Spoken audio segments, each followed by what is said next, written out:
O nosso próximo princípio é o princípio da isonomia tributária, previsto no artigo 150, inciso 2 da Constituição. A Constituição fala que é vedado à União, Estados, Distrito Federal e municípios instituir tratamento desigual entre contribuintes que se encontrem em situação equivalente, proibida qualquer distinção em razão de ocupação profissional ou função por eles exercida, independentemente da denominação jurídica dos rendimentos, títulos ou direitos. E o objetivo dessa norma, o objetivo desse princípio, é trazer a igualdade para os contribuintes. Esse princípio também é conhecido como o princípio da proibição dos privilégios odiosos. E não só ele traz a igualdade de uma maneira formal, como ele também visa uma igualdade material, ou seja, ele permite a possibilidade de tratamento diferenciado das pessoas de acordo com a característica de cada grupo. Então, por exemplo, vamos imaginar o imposto de renda. Hoje, o imposto de renda ele varia de acordo com o salário, com o rendimento da pessoa. Quem ganha menos paga uma alíquota menor de imposto de renda. Em alguns casos, a pessoa é até mesmo isenta. Já quem ganha mais, quem tem um rendimento maior, acaba pagando uma alíquota maior de imposto de renda. Então, nesse caso, existe uma diferenciação, mas uma diferenciação que é justificada em razão da renda. Então, aqueles que se encontram em patamares similares terão o mesmo tratamento jurídico tributário. O recurso extraordinário 640905, ele trata sobre esse tema. Nessa decisão, o Supremo decidiu que o princípio da isonomia não se resume ao tratamento igualitário em toda e qualquer situação jurídica.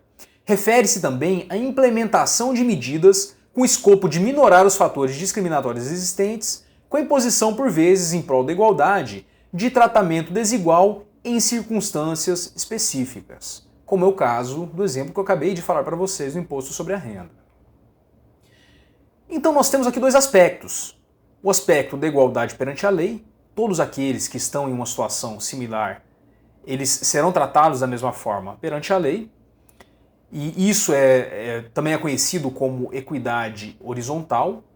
E o segundo aspecto seria uma vedação a desequiparações irracionais. E aqui nós estaríamos diante da equidade vertical. Então, o princípio, ele coloca todo mundo igual perante a lei, mas permite que a lei realize diferenciações dependendo da situação específica das pessoas. Porém, essas desequiparações, elas precisam ter um racional por trás disso. Então, não seria justificável, por exemplo, a isenção de imposto de renda para servidores públicos, pelo simples fato de serem servidores públicos.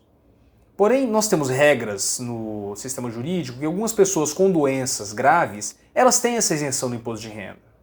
E isso faz sentido, porque essa pessoa ela pode estar sofrendo, estar necessitando desse dinheiro para tratamento médico, para atender a outras necessidades que as demais pessoas não têm. Um outro artigo importante que está relacionado ao princípio da isonomia tributária, e aqui já fora da Constituição e dentro do Código Tributário Nacional, é o artigo 118, que dispõe que a definição legal do fato gerador é interpretada abstraindo-se da validade jurídica dos atos efetivamente praticados pelos contribuintes, responsáveis ou terceiros, bem como da natureza do seu objeto ou de seus efeitos. E o inciso segundo que fala que a definição legal do fato gerador é interpretada abstraindo-se dos efeitos dos fatos efetivamente ocorridos. E esse artigo 118 ele está relacionado a uma cláusula conhecida na doutrina como pecúnia non olé. Em outros termos, o dinheiro não tem cheiro. Isso significa que a incidência tributária ela independe da licitude da operação que foi realizada.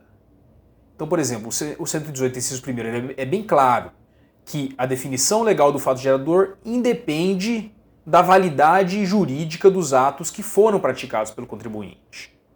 Então, ocorrendo um fato, mesmo que seja um fato ilegal, se esse fato for previsto como um fato tributável, ele deverá ser tributável, ele terá efeitos para fins do direito tributário. Alguns exemplos do livro do professor Sabag. O IPTU de um proprietário de imóvel cuja ocupação em área de preservação ambiental seja ilegal. Por mais que ele esteja ocupando um imóvel em um local onde ele não poderia estar fazendo isso, ainda assim ele terá que pagar o IPTU. Uma outra hipótese, cobrança do imposto de transmissão de bens intervivos de adquirente de bem imóvel em que pese o negócio ter sido realizado com uma pessoa absolutamente incapaz.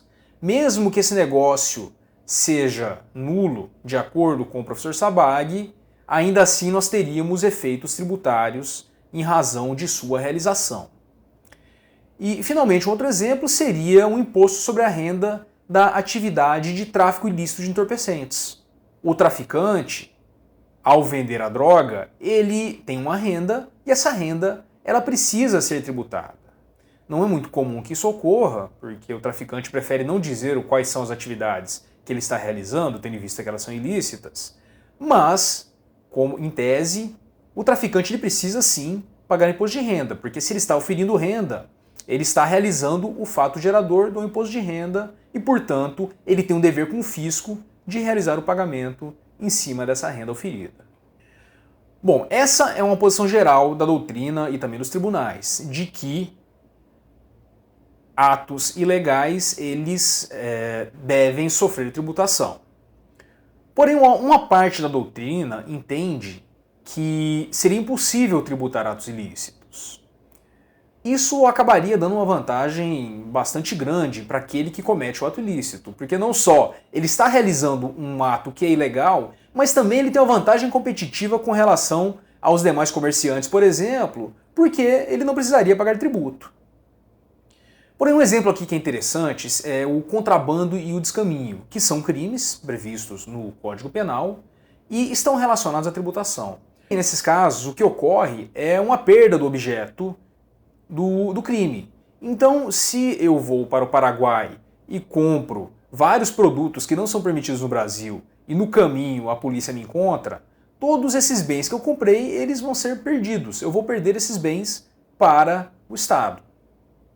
Então, nesse caso não haveria tributação, mas uma das consequências do crime é o perdimento dos bens. Bom, mas como regra geral, eu trago aqui para vocês o habeas corpus 77.530 do Rio Grande do Sul, de 1998, posição do Supremo. E nessa decisão, ficou estabelecido que a exoneração tributária dos resultados econômicos de fato criminoso, antes de ser corolário do princípio da moralidade, constitui violação do princípio de isonomia fiscal, de manifesta inspiração ética. Então a posição dos nossos tribunais é que, havendo o fato ilícito, se esse fato também for um fato gerador de tributo, o tributo será devido. E novamente, em razão dessa necessidade de isonomia. Não podemos dar vantagem para quem comete atos ilícitos. Dentro da discussão do princípio da isonomia tributária, a gente precisa falar também sobre progressividade e regressividade. O que seria um imposto progressivo? Imposto progressivo é aquele que, quanto maior a base de cálculo do tributo, maior será a sua alíquota. E eu já dei um exemplo para vocês aqui hoje, o imposto de renda. Quanto maior a renda de uma pessoa, maior a alíquota que ela terá que pagar em cima da sua renda. Já se estivermos pensando no contrário, quanto maior a base de cálculo, menor a alíquota, nós estaremos diante do princípio da regressividade. Regressividade, o termo regressividade, ele também pode ser entendido como o efeito de quanto menor a renda, maior a carga tributária que uma parcela da população tem que pagar. Então, por exemplo, tributos sobre o consumo, eles têm um caráter regressivo. Por quê?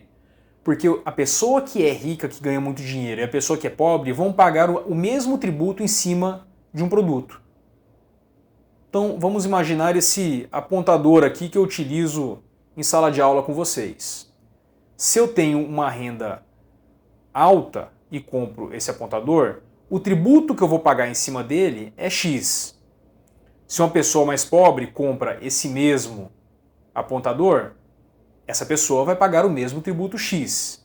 Esse X em razão da minha renda e da renda dessa pessoa, o resultado dessa divisão vai ser menor para mim do que para a pessoa que tem uma renda menor. Então, por isso que nós teríamos essa ideia de regressividade nos tributos sobre o consumo. Um outro tributo que nós podemos ver a progressividade é o IPTU, no artigo 156, parágrafo 1º. O parágrafo 1º dispõe que o IPTU ele pode ser progressivo em razão do valor do imóvel. Então, no IPTU é possível que, quanto maior o valor do imóvel, maior seja a alíquota. Então, aqui estaremos diante também de uma progressividade. Além dessa progressividade em razão do valor do imóvel, nós temos também a progressividade prevista lá no artigo 182, parágrafo 4º da Constituição Federal, que é um artigo relacionado à política de desenvolvimento urbano.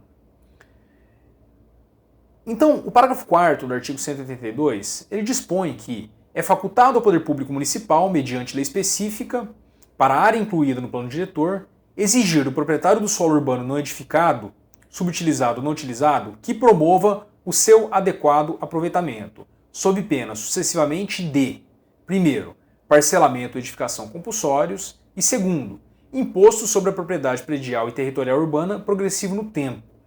Então, o que isso significa?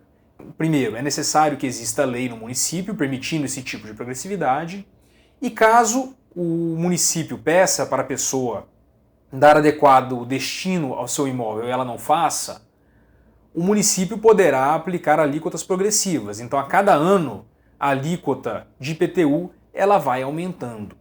No IPTU, vocês têm esses dois tipos de progressividades diferentes. A primeira em razão do valor do imóvel e a segunda em razão do uso do bem. Com isso, nós terminamos a discussão de isonomia tributária e na segunda-feira eu vou postar mais alguns vídeos para vocês sobre princípios constitucionais tributários. Espero que vocês façam o exercício que eu postei hoje e segunda-feira teremos um outro exercício também relacionado aos princípios que veremos na segunda. Até mais!